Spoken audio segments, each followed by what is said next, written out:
हरे कृष्ण भक्त आज आम चर्चा करवा शास्त्र क्या कहती वास्तव में शास्त्र क्या कहुए आज पर्यंत किसी लोक मैंने जानी ना भावुं को बाबा किसी पुस्तक लिखिला सी शास्त्र को बापू किसी पुस्तक लिखिले सी शास्त्र ये कौन शास्त्र ना शास्त्र को बापू लिखिं सी शास्त्र नहीं ताकू शास्त्र कहती नहीं ताकू शास्त्र कह ना शास्त्र क्या कहते ना जो ग्रंथ को वेद व्यास लिपिबद्ध कर वेद व्यास जो ग्रंथ को लिखिं ही शास्त्र कहवा तो शास्त्र एक्चुअली केते बहुत बहुत शास्त्र अच्छे हाँ सर्वप्रथम गोटे शास्त्र थिला हाँ गोटे शास्त्र थिला वेद व्यास गोटे पुस्तक लिखिते जो कि ताको वेद कहते और ये जो शास्त्र जो वेद थिला विशाल आकार बहुत बड़ थिला आउ वेद व्यास भाविले कि कलिजुगर लोक मैंने एत बड़ विशाल ग्रंथ को किमी पढ़े कहीं एम आयुष कम बहुत कम बयस बंचुंट 60-70 वर्ष राम नाम सत्य है प्रायण अल्पायुष सभ्य कल अश्विनी जुगेजना मंदा सुमंदा मतिओ मंद भाग्य उपद्रुता प्रायण अल्पायुष अर्थ आम आयुष कम मंदा सुमंदी माने बुद्धि कम आयुष कम मन उपद्रुता अर्थ मन विचलित रही एम कलिजुग लोक मैंने किमी ग्रंथ को पढ़े वेद व्यास भविष्यवाणी जानी भविष्य कथा भूत भविष्य वर्तमान सब कथि जानी अंतर्जामी थे कहीं भगवान जड़े अवतार शक्तिया बेश अवतार थे पुरुष अवतार लीला अवतार मनमंत्र अवतार जुग अवतार शक्तियावेश अवतार हाँ शक्तियावेश अवतार अर्थ कौन जो कि भगवान ईश्वर कृष्णकर जो शक्ति जहाँ शरीर में आवेश करा जाए ताको कहते शक्तियावेश अवतार 24 अवतार रे वेद व्यास को अवतार बोली कहुच्छी तो वेद व्यास ग्रंथ को लिखिं जो ग्रंथ को वेद व्यास लिखिं ताकू कहते शास्त्र तो विशाल आकार रे वेद थिला ए लोक माने आने वाले पीढ़ी लोक माने आपको पढ़ी पारे ना एत बड़ ग्रंथ बोली डरी जीवे कहीं आज डेट्रे कलिजुगे गोटे साधारण छोट पुस्तक जो कि भगवद गीता आम सनातन धर्म श्रेष्ठ पुस्तक जो भगवद गीता छोटा जो कि से 700 श्लोक 18 अध्याय छोट पुस्तक को देखिले किसी लोग जी प्रभुजी यहाँ एत बड़ पुस्तक आम पाखे समय ना गोटे भगवद गीता को पढ़ाई समय ना कहते एत बड़ विशाल ग्रंथ वेद पढ़ी पारि ना से वेद व्यास भाविले कि आपको मुझे भाग भाग करदेवी डिवाइड करदेवी से गोटे जो विशाल आकार वेद थिला ताकू 4 भाग में विभक्त कले 4 भाग में डिवाइड करदे ताकू वेद को व्यास कले से नाम पड़ला वेद व्यास वेद व्यास आग नाम कौन थिला कृष्ण द्वैपायन थिला से वेद को व्यास कर जो नाम पड़ला वेद व्यास तो 4 भाग में विभक्त कले कौन कौन विभक्त कले एक हूँ ऋग्वेद सामवेद अथर्ववेद और यजुर्वेद ये 4 भाग में विभक्त कले डिवाइड कले तो ये 4 भाग में विभक्त कला किछि लोक माने आपको ठीक रे बुझी पारे बहुत क्रिटिकल लगिला बहुत कष्ट लगिला तो से 4टा वेद को सरल रे बुझीबे किमिति लोक माने एटा भाबी पुणी वेद व्यास गोटे वेदांत सूत्र लिखिले ठीक रे बुझिया पाए तथा किछि लोक माने सक्षम ही पालेनी पढ़िबारे अध्ययन करियारे अक्षम हेले पुणी तांकु सरल करिया से वेदांत सूत्र को सरल करिया वेद को बुझिया आउ थे 108टा उपनिषद लिखिले हाँ तैतरण उपनिषद कलिशंत्र उपनिषद ईश उपनिषद कठ उपनिषद ए प्रकार 108टा उपनिषद लिखिले तापरे 17टा पुराण लिखिं 17 पुराण लिखिले तापरे गोटे महान ग्रंथ स्त्री शूद्र द्विज बंधु नाम एमानक पई गोटे विशाल ग्रंथ लिखिले जो ग्रंथ ना होची महाभारत जो ग्रंथ रे 1,10,000 श्लोक अच्छी तापरे लास्ट को आके साटिस्फाई हेले ना के माने ठीक भल लगिलानी भाविले कि मु लिखिवा लोक मते कन्फ्यूज मते ठीक से लगुनि आ पढ़िया वाला लोक मैंने केमी बुझे तापर नारद मुनि गुरुदेव को स्मरण कर सब ग्रंथ देखी चेक कर नारद मुनि कहते कि अच्छा तुम सबकि कहल देवी पुराण देवी की बड़ कहल शिव पुराण शिव को बड़ लिखिच अनेक पुराण सब अलग अलग सब बड़ बड़ करदेच आ तुम जब लिखा लोक सन्तुष्ट नहांती आपको पढ़िया लोक केमी सन्तुष्ट हे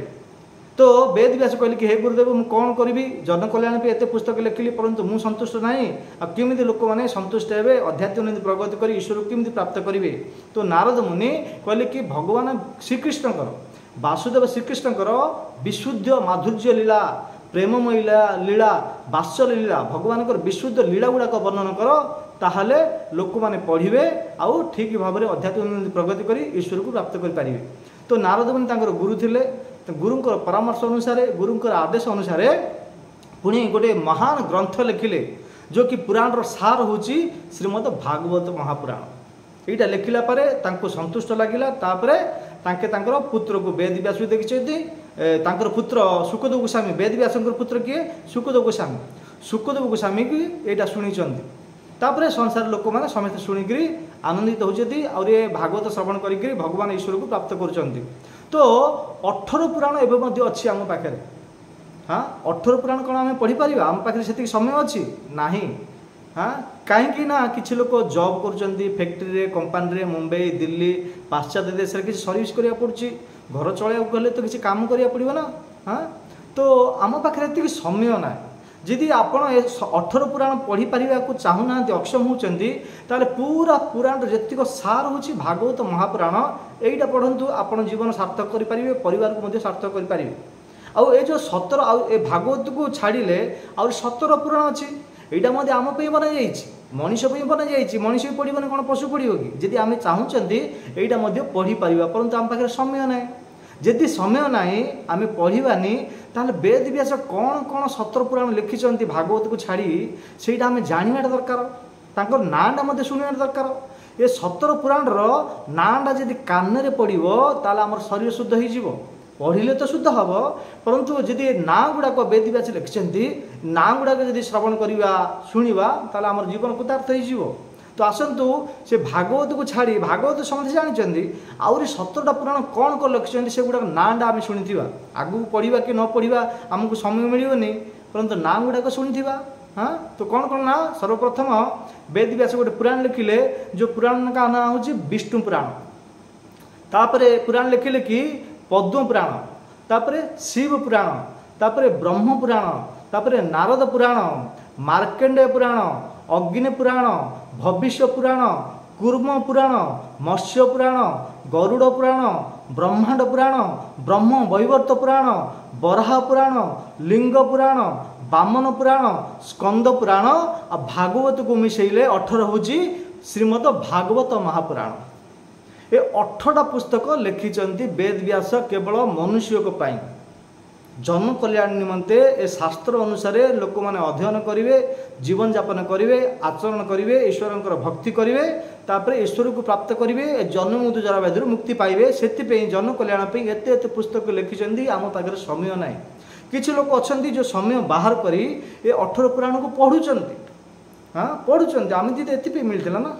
आम एगुड़ाक ध्यान देवानी केवल धन टंका कमाई जॉब करवा ठीक अच्छे आज डेट्रे घर चलने आमको जॉब करा पड़ो कि समय हाँ आम कर्म क्षेत्र में निजुक्ति होगा पड़ो परंतु से 24 घंटा भितर आमको किसी समय बाहर करी एगुड़ाक जो शास्त्र देते लिखिं एत परिश्रम बहुत परिश्रम कर वेद व्यास लिखिं यहाँ अध्ययन करवाटा दरकार कहीं मनीष मनीष भी पढ़ी पारे देह एमती मिली ए मनीष देह आम ईश्वर को प्राप्त करें आम ही पढ़ी पार पशु लोक मैंने पढ़ी पारे ना। तो यहाँ बहुत लोग पढ़ुं जी आप चाहते यहाँ 17 पुराण आणतु भागवत समस्ते पाखे अच्छी 17 पुराण आणतु पढ़ु जदि ना ये नाटा शुणी आम जीवन सार्थक हम। तो ये हूँ 18 पुराण आ 18 पुराण को आचार्य माने महाजन जन गतस पंथा स्वयंभू नारद शंभु कुमार कपिल मनु प्रहलाद जनक भीष्म बलिर्वया शकीर्वयम जो द्वादश महाजन भगवान तत्व को भगवान पुराण शास्त्र को विशुद्ध भाव में ठीक ठीक जानती आंकु 3 भाग में डिवाइड कर कौन 3 भाग डिवाइड कर सात्विक पुराण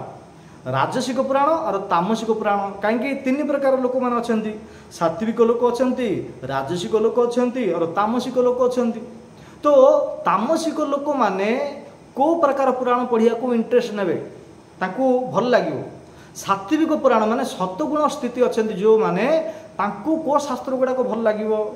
रजगुण व्यक्ति माने से को पुराण भल लगे बोली आचार्य माने महाजन माने आपको तीन भाग रे डिवाइड कर हाँ 6 6 12 36 की 18 हाँ 18 पुराण को तीन भाग रे विभाग माने 6 6 भाग रे हाँ 6टा राजसिक पुराण 6टा तामसिक पुराण और 6टा सात्विक पुराण। तो 6टा सात्विक पुराण कौन कर लिखिं ना विष्णु पुराण 1 2 हूँ नारदीय पुराण 3 हूँ भागवत महापुराण 4 हूँ गरुड़ पुराण 5 हूँ पद्म पुराण और 6 हूँ बराह पुराण। आपको कहते सात्विक ग्रंथ सात्विक पुराण जो सत्वगुण स्थित रहती से ए पुराण गुड़ाक भल लगे। सत्वगुणी व्यक्ति कौन जो किए जो कि ब्रह्म मुहूर्त उठे सका उठे सत्वगुण भोजन करेंगे जमी खाए अन्न सेमती हुए मन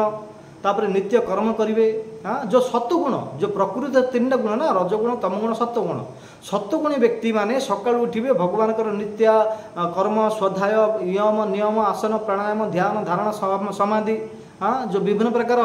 योग साधना नियुक्त हे साधना करेंगे भक्ति करेंगे जप तप करेंगे कौ मैंने करती सत्वगुण व्यक्ति माने करती। तो सत्वगुण व्यक्ति मानक ये जो आचार्य माने 6टा पुस्तक अलग बाहर कर 18 पुराण रु जो कि आपको कहली। हाँ तापरे राजसिक पुराण 6टा अच्छी जो 18 खंड पुराण रु सात्विक पुराण 6टा राजसिक पुराण 6टा। राजसिक पुराण कौन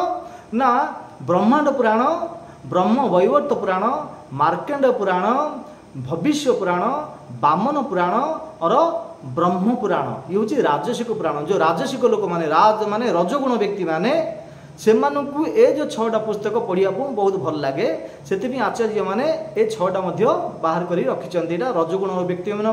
से हूँ सत्वगुण व्यक्ति आउरी किसी लोक अच्छे जो तमगुण व्यक्ति मैंने अच्छा तमगुण व्यक्ति मानक कौ पुस्तकटा भल लगे पढ़िया। तो तमगुण लोक मान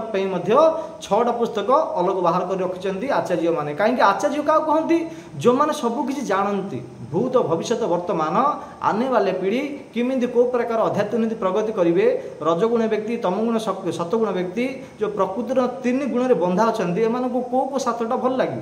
हाँ से आके एगुड़ा सब कैटेगरी माने अलग अलग कैटेगरी लोक अलग अलग पुस्तक बाछिकी लिखि। तो आम सात्विक पुराण देखिले 6टा राजसिक पुराण आम 6टा शुणिले आउ तामसिक पुराण कौन तमगुण व्यक्ति मैंने कौटा पढ़े ना मत्स्य पुराण कूर्म पुराण लिंग पुराण शिव पुराण स्कंद पुराण और अग्नि पुराण। तामसिक लोक माने ए पुराण को बहुत भल लगे। तो 18 पुराण लिखिं आपको कहते शास्त्र आ तामसिक राजसिक सात्विक एगुड़ा जो कैटेगरी लोक अलग अलग दी जाइए। तो यही 18टा पुराण को ही शास्त्र कहती 18 पुराण ही जो किसी दि जाइए से आदेश अनुसार आम आचरण करवा जीवन यापन करवा वेद व्यास जमी लिखिं से अनुसार जी आम भक्ति करवा ताले ए जीवन रे आम ईश्वर को प्राप्त कर आपको बाबा को बापू किसी लोग कहते आमर पुस्तक अच्छी अमुक बापू लिखिं ना सी इतिहास ही पारे पुस्तक ही पारे परंतु से शास्त्र तो कहते शास्त्र कहना को बाबा को बापू लिखिं शास्त्र ना ये जो 18टा पुराण लिखिं आपको कौन शास्त्र ये शास्त्र अनुसार आमको कार्य करिया पड़ो नियम पत्र जो कि भक्ति जप तप जहाँ कि कर्म योग ज्ञान योग भक्ति योग ध्यान योग सबकि ए भितर ही करिया पड़ो। वेद व्यास ग्रंथ को छाड़ीदे अन्य को पुस्तक को शास्त्र कहते आ से पुस्तक अनुसार जब आम पढ़ा से अनुसार आम भक्ति करवा जप तप करवा तार ईश्वर को प्राप्त करना आमर माने फोल डाउन हो पार पतन हो आम ईश्वर को प्राप्त करना कहीं सेगुड़ा शास्त्र ना। तो आम शुणिले ये 18टा पुराण को लिखिं ये वेद व्यास। तापर आउ कि उपपुराण अच्छी 18टा उपपुराण अच्छी। उपपुराण अर्थ कौन ना पुराण मानकर अनुगामी शास्त्र ये पुराण रु बाहर करमती कि टीका टिप्पणी हाँ दौरान ए पुराण रु कि बाहर कर आचार्य माने सरल बुझापी दृष्टांत टीका टिप्पणी। तो 18टा पुराण अच्छी कहते उपपुराण ये आचार्य माने भाग माने शास्त्र दि जाइए जो आचार्य माने साधु सन्त महात्मा ऋषि माने ही आपको 18टा उपपुराण लिखिं कोई साधारण व्यक्ति लिखि ना। तो आसतु शुणा 18टा उपपुराण कौन ना 18टा उपपुराण हूँ एक हूँ आदि पुराण नृसिंह पुराण वायु पुराण शिव कर्म पुराण गुरुवाच पुराण नारद पुराण नंदीकिशोर पुराण, उदासन पुराण, कपिल पुराण, वरुण पुराण, सांब पुराण, कालिका पुराण, महेश्वर पुराण, देव पुराण, देवी पुराण, पराशर पुराण, मरीच पुराण और भास्कर पुराण। आपको कहते 8टा पुराण उपपुराण। एगुड़ा को उपपुराण गुड़ को वेद व्यास लिखि ना, जो अन्य अन्य ऋषि माने लिखिछन्ति सरल भाव में बुझापी। ये जो उपपुराण गुड़ाक ये जो 8टा ग्रंथु बाहर कर लिखिछन्ति,